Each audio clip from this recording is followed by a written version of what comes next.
अस्सलाम वालेकुम, हाय and hello. आप लोग सुन रहे हैं अपना कराची एफएम 107 कराची की आवाज़। मैं हूँ आपकी होस्ट, आपकी दोस्त, आपकी आर्ज, आपकी डीजे ज़हरा। प्रोग्राम है जनाब एशिया कप स्पेशल, यानी कि क्रिकेट दीवानगी जीत की जंग।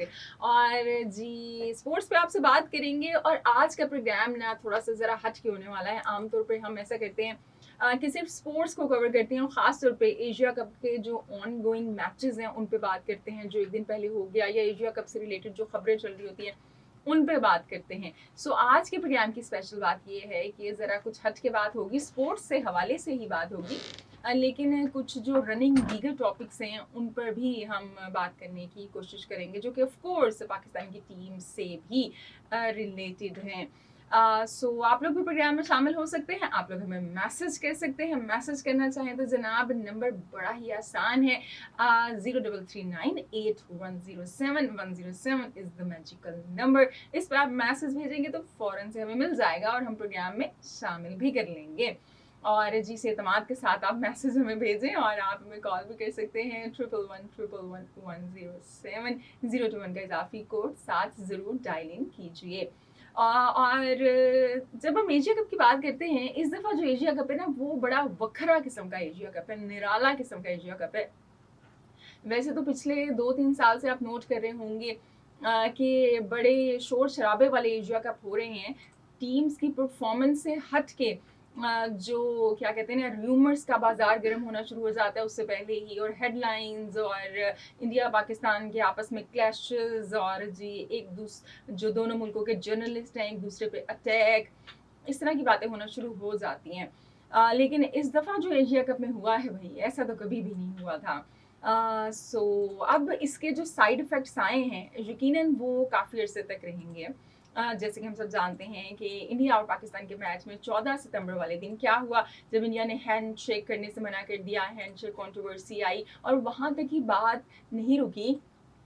उसके बाद इंडिया ने वो जो एक स्पोर्ट्स ग्राउंड है उसको जनाब अपना पॉलिटिकल एक मार्का सेट करने के लिए उसको यूज़ किया, और पॉलिटिकल स्टेटमेंट्स भी पास हुई इंडिया के कैप्टन की जानिब से, और एक से ज़ायद मरतबा पास आउट हुई। सो इस सब को लेके काफ़ी शोर मचा। पाकिस्तान ने भी अपना एक क्या कहेंगे प्रोटेस्ट उसमें रिकॉर्ड करवाया। पाकिस्तान की टीम ने कहा कि नहीं भाई, अब ये जो एंटी फायरक्राफ्ट हैं ही इज़ द कल्प्रिट, और इनको रिमूव किया जाए वरना तो हम खेलेंगे ही नहीं। उसके बाद जो सारा सिनेरियो बना आप सब उस वाकिफ़ हैं कि फिर अपॉलॉजी आ गई। पाकिस्तानी क्रिकेट बोर्ड के मुताबिक एक वीडियो भी रिलीज़ की गई, वो वीडियो भी एक तनाज़े का बायस बन गई है, वो भी प्रोग्राम में हम वो डिस्कस करेंगे। आप मुझे बताइए, और बल्कि इसको पहले वाइंड अप कर लेते हैं, फिर उसके बाद हम देखते हैं कि जब अपॉलॉजी आ जाती है तो एंडी पाइक्रॉफ्ट ही रेफरी थे पाकिस्तान और यूएई के मैच में।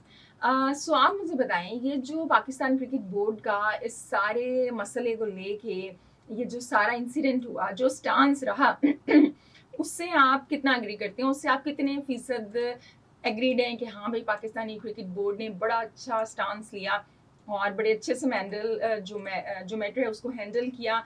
आप मुझे परसेंटेज में बता सकते हैं कि जैसे आप कहते हैं जी मैं 70% जो हूँ ना मुतमईन हूँ जो मोहसिन नकवी ने और उनकी कंपनी ने किया, कि हाँ ठीक है पाकिस्तान का जो भी मसला था उसको आईसीसी में आगे लेके गए, और जो भी परसेंटेज है आप मुझे बताना चाहें 50%, 100%, 70%, 80% परसेंटेज में आप मुझे मैसेज भी कर सकते हैं और इसके अलावा कॉल भी कर सकते हैं। और जी इसके साथ साथ जो प्रोग्राम है उसमें हम आज का मैच भी डिस्कस करेंगे, कल का मैच जो गुजर गया ऑफ कोर्स उस पर भी बात करेंगे। लेकिन इस टॉपिक को कवर करना मेरे ख्याल से बेहद ज़रूरी है क्योंकि फिर आगे की बाउंड्री सेट हो जाती हैं। सो आप लोग मुझे बताएं, जो पाकिस्तान ने ये जो नो हैंड शेक कंट्रोवर्सी आई और इंडिया के पॉलिटिकल स्टेटमेंट्स आई, इस मैटर को जैसे हल किया है उससे आप किस हद तक अग्री करते हैं, उससे आप किस हद तक मुतमईन हैं। इसके लिए जनाब आज आप हम प्रोग्राम में मैसेज भी करें, और हमेशा ही मैसेज करते हैं, आप कॉल भी करें आज ही क्या, और आपकी कॉल आ भी रही है, अभी ब्रेक में जाते हैं तो हम इसे पिकअप भी करते हैं। और जी इसके अलावा आज के प्रोग्राम में बड़ी दिलचस्प खबरें हैं आप लोगों के लिए, लेकिन जो बाकी खबरें हैं वो फिर इस ब्रेक के बाद से वापस आते हैं तो फिर मज़ीद आपके साथ डिस्कशन के सिलसिले को आगे बढ़ाते हैं। आप लोग इस वक्त कमर्शियल्स को एंजॉय करें और इसके साथ साथ एक खूबसूरत से गाने को एंजॉय करें। उसके बाद हम लोग आते हैं वापस। आप लोग रहें हमारे साथ साथ और अपना कराची एफएम 107। सो जनाब, एशिया कप 2025 और प्रोग्राम है क्रिकेट दीवानगी जीत की जंग।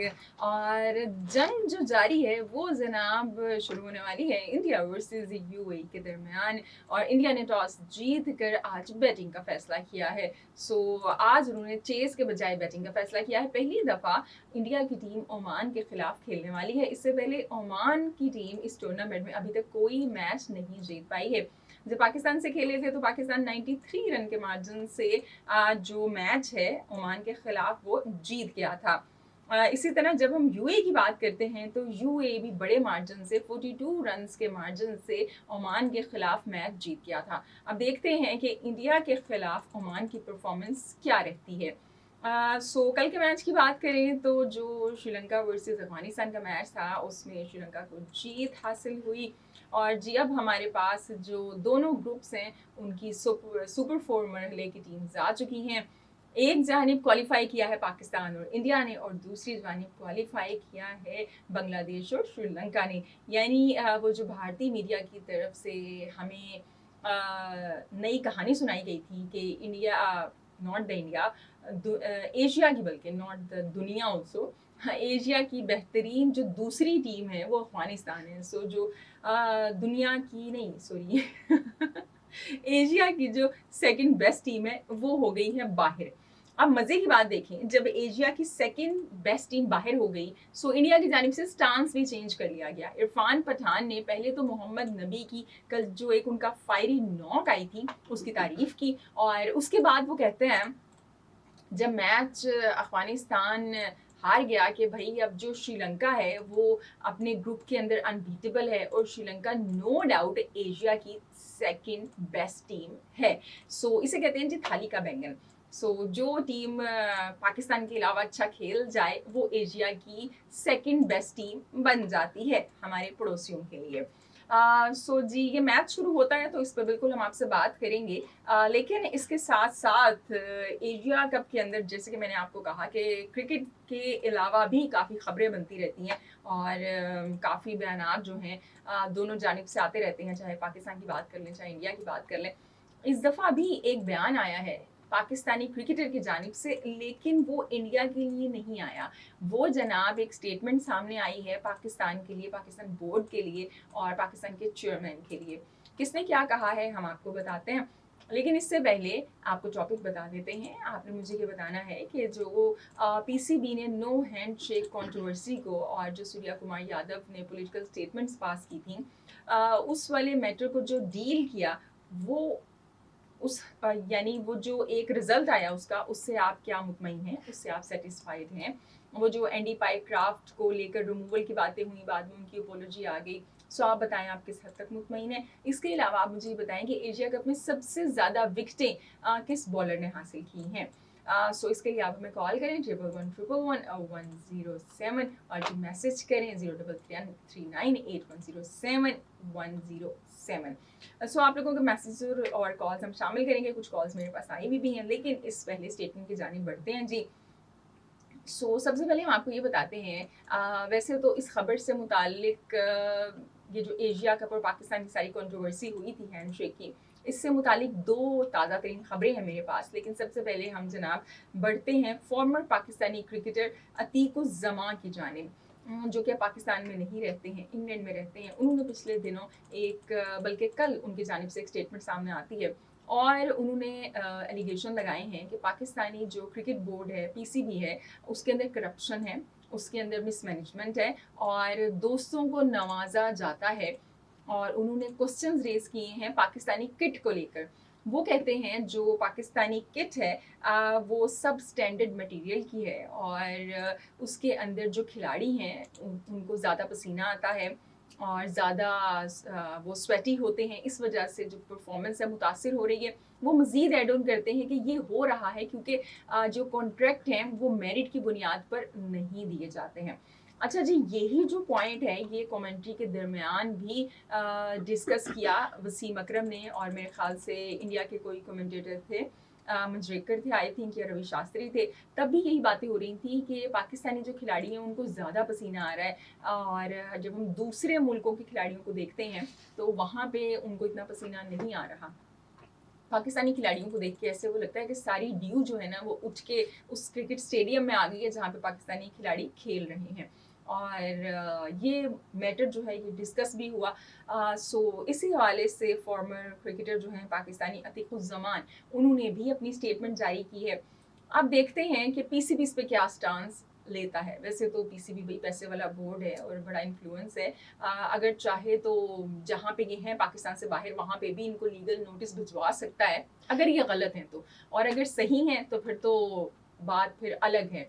लेकिन बहरहाल ये एक स्टेटमेंट आई है सामने। अब आप लोग भी अगले मैचेस में नोट कीजिएगा जब पाकिस्तान इंडिया का मैच होता है कि पाकिस्तानी खिलाड़ियों को ज़्यादा पसीना आ रहा है क्या, अभी ये प्रेशर की वजह से तो नहीं हो रहा है कि भाई इंडिया के सामने खेलने वाले हैं। सो बहरहाल अच्छा जी, एक और भी खबर है, और वो है जो पाकिस्तान ने एक वीडियो लीक की थी पाकिस्तानी क्रिकेट बोर्ड ने, कि जिसके अंदर एंडी पाइक्रॉफ्ट बैठे हुए जो पाकिस्तान के मैनेजर हैं और जो कैप्टन हैं माइक हैसन हैं, कोच हमारे, उनके साथ बैठे हुए बातचीत कर रहे हैं, और ऐसा मतलब उसमें फील हो रहा है कि जैसे कि वो अपोलॉजी के लिए उनसे जनाब बातचीत कर रहे हैं, क्योंकि पाकिस्तानी क्रिकेट बोर्ड की जानिब से ये क्लेम किया गया कि एंडी पाइक्रॉफ्ट ने माफ़ी मांगी है। लेकिन जो दूसरा मीडिया है पाकिस्तान की, अगर हम बाहर की बात करें, इंडिया की बात करें, या दीगर जो मीडिया हाउसेज हैं पाकिस्तान से बाहर, उनकी बात करें, तो उनका कहना यह है कि नहीं जी, अपॉलॉजी नहीं मांगी। उन्होंने ये कहा है कि ये मिस कमिटमेंट हो गई थी, not the miss commitment, miss communication हो गई थी। सो ये मिस कम्युनिकेशन की वजह से ऐसे हो गया। और क्रिक इन्फो पे आर्टिकल भी मौजूद है कि जिसमें उन्होंने कहा कि मुझे तो बस 4 मिनट पहले पता चला था, और मैंने सलमान अली आगा को इसलिए हाथ मिलाने से रोका कि भाई ये एम्बेरसिंग एक मोमेंट हो जाएगी। सो इससे मैंने उल्टा पाकिस्तानी खिलाड़ी को, कैप्टन को बचाया। सो वो तो उल्टा एहसान कर रहे हैं हमारे ऊपर। सो इस वाक़ये को सारी लेके जो वीडियो लीक हुई थी उसके ऊपर जनाब आईसीसी ने एक्शन ले लिया है। क्या एक्शन लिया है ये हम आपको बताते हैं जी ब्रेक के बाद। अभी ब्रेक पे चलते हैं, आप लोग रहें हमारे साथ साथ, म्यूज़िक इंजॉय करें, और जी इसके साथ साथ जो कमर्शियल ब्रेक है उसे भी इंजॉय करने की कोशिश करें, और रहें हमारे साथ साथ ऑन अपना कराची एफएम 107। सो जनाब प्रोग्राम में आपको फिर से खुशामदीद कहते हैं, मुझे ज़ाहरा कहते हैं, और आपको क्या कहते हैं इसके लिए आप हमें कॉल करें, मैसेजेस करें। आपकी कॉल्स हमारे पास आ भी रही हैं, और जी कुछ देर में आपकी कॉल्स हम प्रोग्राम में शामिल भी करते हैं। सवाल आपसे पूछा है कि आप मुझे बताएं कि जो एशिया कप का 1984 से अभी तक जितने भी एडिशंस हुए हैं उनके अंदर सबसे ज़्यादा विकेटें हासिल करने वाला खिलाड़ी कौन सा है। और जनाब दूसरा आप लोगों की राय मैंने पूछी है कि ये जो नो हैंडशेक कंट्रोवर्सी हुई थी पाकिस्तान की, और जो सूर्या कुमार यादव की जानिब से पॉलिटिकल स्टेटमेंट्स पास की गई थी, उनको जो पीसीबी ने डील किया है, अपॉलॉजी आई है एंडी पाइक्रॉफ्ट की, सो उसको आप कैसे देखते हैं कि ये मैटर आपके ख्याल में पीसीबी ने किस हद तक अच्छे से डील किया है? परसेंटेज में बताएं जी, आप किस हद तक मुतमईन हैं? 50%, 100%, 90%, जो भी आपकी राय है। और अभी जनाब इंडिया का और ओमान का मैच जारी है। दोनों टीमें पहली दफ़ा एक दूसरे के आमने सामने मैदान में उतरी हैं। इंडिया ने टॉस जीत कर पहले फैसला किया है बल्लेबाजी का, और इंडिया की टीम 2 तब्दीलियों के साथ मैदान में उतरी है। मच एक्सपेक्टेड तब्दीली थी कि जो बुमराह हैं उनको रेस्ट करवाया गया है और उनकी जगह अर्शदीप सिंह को मौका दिया गया है। इसके अलावा जो स्पिनर हैं वरुण चक्रवर्ती, उनको रेस्ट करवाया गया है, और उनकी जगह आज हर्षित राणा खेलते हुए दिखाई देंगे। वैसे ऐसा भी हो सकता है कि इंडिया का जो बैटिंग ऑर्डर है, आज आप थोड़ा सा आगे पीछे कुछ खिलाड़ियों को देखें, मेरे ख्याल से संजू सैमसन को आज 1 डाउन भेजा जा सकता है, बल्कि भेजा जाना भी चाहिए है। पहले ओपनर आया करते थे, 1 डाउन भी आते थे। अब जो शुभमन गिल हैं, जब उन्होंने एंट्री मारी as a vice captain team में, कहाँ तो 1 साल से ज़्यादा अरसा गुजर गया था, टीम में ही नहीं थे, जब वापस आए तो एज ए वाइस कैप्टन आए। सो अब जो संजू सैमसन का नंबर है वो थोड़ा सा अपसेट हुआ है, मिडिल के अंदर वो गए हैं। तो अभी देखते हैं जी संजू सैमसन कहाँ पे आते हैं बल्लेबाजी करने के लिए। अभी इंडिया ने 6 रन बनाए हैं, और दूसरे ओवर का जो खेल है वो जारी है। सो इसके साथ साथ जी कुछ खबरें आपसे शेयर करते हैं। जैसे कि हमने आपको बताया इससे पहले, ब्रेक पर जाने से पहले, कि जो पाकिस्तान के फॉर्मर क्रिकेटर हैं अतीकुज़्ज़मा उनकी जानिब से पाकिस्तानी क्रिकेट बोर्ड पर करप्शन और मिसमैनेजमेंट के एलिगेशंस लगाए गए हैं और फेवरेटिज्म के एलिगेशंस भी लगाए गए हैं और ये कहा गया है कि जो पाकिस्तान की किट है जो एशिया कप में हमारे खिलाड़ियों ने पहनी हुई है उसकी मैन्युफैक्चरिंग जो है वो सही नहीं हुई हुई है, यानी वो अप टू द मार्क नहीं है, अच्छी क्वालिटी की नहीं है। और जी अतीकुज़्ज़मान का कहना है कि उसके अंदर जो खिलाड़ी हैं उनको स्वेटिंग ज़्यादा होती है और वैसे भी ह्यूमिडिटी है हम देखते हैं यूएई में, सो ये बिल्कुल अच्छा नहीं है। और जी बड़ा ज़बरदस्त इंडिया और ओमान का मैच होने वाला है। सो अभी जो है दूसरे ओवर के अंदर ही इंडिया की विकेट गिर गई है और जो शुभमन गिल हैं वो वापस लौट गए हैं। सो शुभमन गिल जनाब यहाँ पर आउट हो चुके हैं और विकेट ली है शाह फैसल ने। सो अच्छी बात है, शाह फैसल ने आउट किया। भाई शाह फैसल ने पाकिस्तान के खिलाफ मैच में डेब्यू किया था और इस बंदे ने पाकिस्तान के खिलाफ ऐसे परफॉर्मेंस दी थी कि पता नहीं, ऐसा वो लग रहा था कि ये शाह फैसल नहीं खेल रहे हैं, पता नहीं पैट कमिंस खेल रहे हैं। सो बीच में गिल भी आउट हो गए हैं, पाकिस्तानी आउट हो गए तो क्या हुआ। अच्छा जी, सो ये अतीकुज़्ज़मा की हमने बात की और इससे पहले कि ब्रेक पे जाएं एक खबर जल्दी से शामिल कर लेती हूँ कि जैसे कि ये जो सारा मामला चला एंडी पाइक्राफ्ट का, सो इसके अंदर हमने देखा था कि एक वीडियो पीसीबी की जानिब से रिलीज की गई थी कि जिसमें एंडी पाइक्राफ्ट बैठे हुए हैं, पाकिस्तानी टीम के मैनेजर हैं, कैप्टन हैं, कोच हैं। सो वो एक वीडियो बनाई गई थी और वो बाद में रिलीज की गई थी एक एविडेंस के तौर पे कि हाँ भाई ये मुलाकात हुई है एंडी पाइक्राफ्ट से। पाकिस्तान की जो मैनेजमेंट है उसकी, और उन्होंने अपोलॉजी मांगी है। सो जी ये जो स्टेप था कहीं ना कहीं पाकिस्तान के गले पड़ गया है, वो इस वजह से कि वो जो वीडियो बनाई गई थी वो एक ऐसा एरिया था कि जहाँ पे मोबाइल अलाउ नहीं है। वहाँ पे ये जो वीडियोस बनाना और ये इस तरह की जो चीज़ें हैं ये अलाउ नहीं है। सो वहाँ पे पाकिस्तान ने वीडियो बनाई और उसको रिलीज़ कर दिया। सो अब जो जनाब आईसीसी के सीईओ हैं संजीव गुप्ता, उन्होंने एक एक लेटर भेजा है पीसीबी को, उसमें कहा है कि उन्होंने वोलेशन ऑफ रूल्स की है और इसका जवाब दें कि उस एरिया की जो वीडियो है वो कैसे रिलीज की गई है। मुझे बड़ी हंसी आ रही थी कि मेरे ख्याल से संजीव गुप्ता ने वो सूर्या कुमार यादव की प्रेस कॉन्फ्रेंस नहीं देखी, यकीनन उनसे मिस आउट हो गई होगी, वरना उनको पता चलता कि सूर्या कुमार यादव ने भी आईसीसी के रूल्स रेगुलेशन की थी। सो जी बहरहाल इसे कहते हैं जी डबल स्टैंडर्ड्स। अभी ब्रेक पे चलते हैं, आप लोग अगर कॉल्स करना चाहें तो ब्रेक में हमें करें, इसके बाद आते हैं वापस। आप लोग जाइए कहीं नहीं, रहें हमारे साथ साथ और अपना कराची FM 107 कराची की आवाज़। सो जनाब प्रोग्राम है क्रिकेट दीवानगी जीत की जंग, मुझे ज़हरा कहते हैं और जी मेरा और आपका साथ रहने वाला है कब तक, ठीक 7 से लेकर टिक टिक टिक 9 बजे तक। सो जी अभी टाइम बाकी है और काफ़ी खबरें भी हैं हमारे पास आप लोगों के साथ शेयर करने के लिए।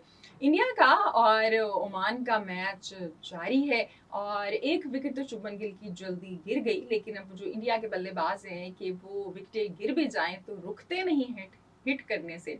सो उनकी पावर हिटिंग का सिलसिला जो है वो शुरू हो चुका है जनाब। 30 के ऊपर एक खिलाड़ी आउट है, चौथे ओवर का जो खेल है वो जारी है और शाह फैसल जो है वो इनफॉर्म है। अभी भी एक रिव्यू लिया गया है रन आउट का, जो कि मेरे ख्याल से इंडिया इजीली सरवाइव कर जाएगा। सो जी हम बात कर लेते हैं अब जो कि एक बड़ी ज़बरदस्त खबर है। जैसे कि हमने आपसे कहा था कि हैंडशेक कंट्रोवर्सी हुई, बल्कि हमने क्या कहा था, दुनिया भर ने वो देखा क्या हुआ क्रिकेट के मैदान में, और इंडिया के खिलाड़ियों ने कहा जी हम हाथ नहीं मिला रहे। हालांकि ये वही सूर्या कुमार यादव हैं जो कि मोहसिन नकवी से हाथ मिला चुके थे पहले ओपनिंग सेरेमनी के अंदर, जब प्रेस कॉन्फ्रेंस हुई थी, ट्रॉफी रिवील की गई थी, ना सिर्फ ऑन द कैमरा बल्कि ऑफ द कैमरा, और सलमान आगा से भी हाथ मिला चुके थे। फिर अचानक से वो नेशनलिज्म जो था ना वो जागा और मैच में एक नई स्ट्रेटजी सामने आई और ये कहा गया कि नहीं जी हम हाथ नहीं मिलाएंगे, हम बस खेल रहे हैं, यही काफ़ी है हमारे लिए और हम बस खेलने के लिए आए हैं यहाँ पे। ठीक है, यानी इसका मतलब है कि ये पॉलिसी बन गई इंडिया की। सूर्या कुमार यादव ने प्रेस कॉन्फ्रेंस में भी कहा कि बीसीसीआई, इंडिया की गवर्नमेंट और टीम इंडिया सब एक पेज पे हैं। सो क्या ये जो रूल्स हैं, ये जो पॉलिसीज़ हैं, ये टीम इंडिया के लिए अलग हैं और जो दूसरे अगर यानी क्रिकेट के लिए अलग हैं और बाकी जो खेल हैं उनके लिए अलग हैं क्या? सो इंडिया के दोहरे म्यार जनाब फिर से सामने आए हैं। कॉमनवेल्थ के अंदर बीच हैंडबॉल का मैच हुआ पाकिस्तान इंडिया के दरमियान, जो कि पाकिस्तान ने बड़े डोमिनेटिव वे में जीत लिया। इससे पहले भी जब मैच हुआ था तो पाकिस्तान की हिस्ट्री रही है कि अच्छा खेलते हैं और इंडिया के ऊपर हमेशा भारी आते हैं, जीत जाते हैं। सो अभी भी पहले राउंड के अंदर जनाब 26-9 से पहला राउंड जीता और जो दूसरा सेट था वो 34 और 12 के यानी कि डिफरेंस से हमने वो जीता। यानी हमने 34 हमने वहाँ पे गोल किए और इंडिया की जानिब से 12 हुए। सो बड़े डोमिनेटिव वे में हमने ये जीत लिया। अब उसके बाद क्या होता है, जब मैच खत्म हो जाता है तो इंडिया के खिलाड़ी खुद से आगे आते हैं जनाब, दोनों जो खिलाड़ी है वो हैंडशेक करते हैं, एक दूसरे को चीयर करते हैं। ये पिक्चर सोशल मीडिया पे मौजूद है, आप जाके देख सकते हैं। अब मैं ये सोच रही थी कि क्या वो जो हैंडबॉल के खिलाड़ी हैं या वो जो हैंडबॉल की टीम है बीच हैंडबॉल की, वो इंडिया की नहीं है क्या? और क्या उनको कम मोहब्बत है अपने वतन से? ये जो क्रिकेट खेलने वाले हैं इनको ज़्यादा मोहब्बत है? भाई ये जो गोलमाल है ना, ये जो डबल स्टैंडर्ड्स हैं, ये हमारी समझ से तो बालातर है। आपको समझ आ रहे हैं तो आप हमें बता दें। वैसे कि जो टूर्नामेंट है ये जारी है जनाब मालदीव्स में और ये 18 से 26 सितंबर तक खेला जाएगा। 6 टीमें हिस्सा ले रही हैं और जो राउंड रोबिन की बुनियाद पे ये खेला जा रहा है, यानी कि हर टीम ने हर टीम से खेलना है। ये जो जनाब दोहरे म्यार है ना, ये इंडिया के हमेशा से हैं। यानी कि इससे पहले भी आपको याद होगा कि क्रिकेट टीम नहीं आ सकती, कबड्डी की टीम भी आ रही है यहाँ पे पाकिस्तान खेलने के लिए। जनाब वो कराटे की टीम भी आ रही है, मार्शल आर्ट की टीम भी आ रही है, यानी दीगर खेल आ रहे हैं, दीगर खिलाड़ी आ रहे हैं खेल खेलने के लिए। स्क्वाश की टीम आ रही है, लेकिन बस आपके क्रिकेटर्स नहीं आ सकते क्योंकि उनकी जानें शायद ज़्यादा कीमती हैं। अब पता नहीं क्या है, बहरहाल ये कुछ सूरत हाल जनाब सामने आई है इंडिया की जानिब से। आप लोग अपनी राय का इजहार कीजिए। आप लोग मुझे बताएं कि सबसे ज़्यादा विकेटें इंडिया की जानिब से लेने वाले खिलाड़ी कौन से हैं? नॉट द इंडिया की जानिब से बल्कि पूरे एशिया कप के अंदर सबसे ज़्यादा विकेटें किसने हासिल की हैं, ये आपने हमें बताना है। 1984 से ऑनवर्ड अभी तक एशिया कप जारी है और अभी 17वां एडिशन खेला जा रहा है। इन 16 एडिशंस के अंदर वो कौन सा खिलाड़ी है जिसने सबसे ज़्यादा विकेटें हासिल की हैं, ये आप हमें बताएं। इसके लिए आप हमें कॉल करें।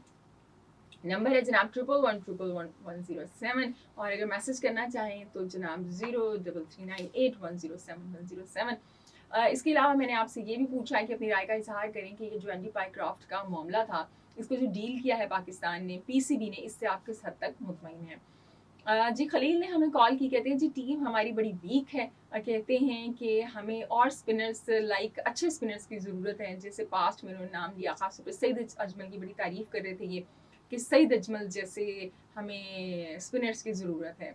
और ये जो पाकिस्तान ने एंटी पाइक्राफ्ट का मामले को डील किया, अपोलॉजी आई, फिर जो भी ये सारा सिनेरियो हुआ पाकिस्तान की जानिब से, उस कंट्रोवर्सी का जो पाकिस्तान इंडिया वाले मैच में हुई थी, उससे जनाब ये जो पीसीबी ने डील किया इस मामले को, इससे ये 100% एग्रीड है। ठीक हो क्या? और अली गुल जमाली ने हमें कॉल की, सलाम कहते हैं, प्रोग्राम को पसंद करते हैं, वालेकुम अस्सलाम। और मज़ीद कहते हैं कि जो पाकिस्तान की टीम है वो इंडिया से जीत जाएगी। बिल्कुल जी, इंशाल्लाह से ज़रूर हम जीत जाएंगे। सुपर 4 का जो मैच है वो 21 को खेला जाएगा, इतवार वाले दिन, छुट्टी वाले दिन। अब देखते हैं संडे वाला दिन आपका फंडे बन पाता है या नहीं बन पाता है। और अगर आप लोगों ने अभी भी ज्वाइन इन किया है तो आप लोगों को बता दें कि इंडिया वर्सेस ओमान का मैच जारी है और इंडिया ने टॉस जीत कर पहले बल्लेबाजी का फैसला किया है। 2 तब्दीलियों के साथ इंडिया की टीम मैदान में उतरी है। अर्शदीप सिंह आए हैं बुमराह की जगह पे और एक जो दूसरे खिलाड़ी आए हैं वो आए हैं जनाब वरुण चक्रवर्ती की जगह हर्षित राणा। इंडिया की टीम इस वक्त बल्लेबाजी कर रही है, 1 विकेट डाउन है। शाह फैसल जो हैं वो अच्छी बॉलिंग कर रहे हैं। ये एसोसिएट जो टीम्स होती हैं इनका मसला ये होता है कि अच्छा भला खेल रही होती हैं, ज़रा सा प्रेशर आता है इनके हाथ पांव फूल जाते हैं, मिस फील्डिंग शुरू हो जाती है। अभी भी मिस फील्डिंग हो रही है और इंडिया का जो रन रेट है वो 9.21 जा पहुंचा है। बैटिंग के अंदर आज इंडिया क्या करने वाला है क्योंकि T20 के अंदर हमने देखा है कि इंग्लैंड ने नया हाईएस्ट टारगेट सेट किया है, रिकॉर्ड साज टारगेट सेट किया इंग्लैंड ने। सो अब क्या वो तोड़ देगा इंडिया?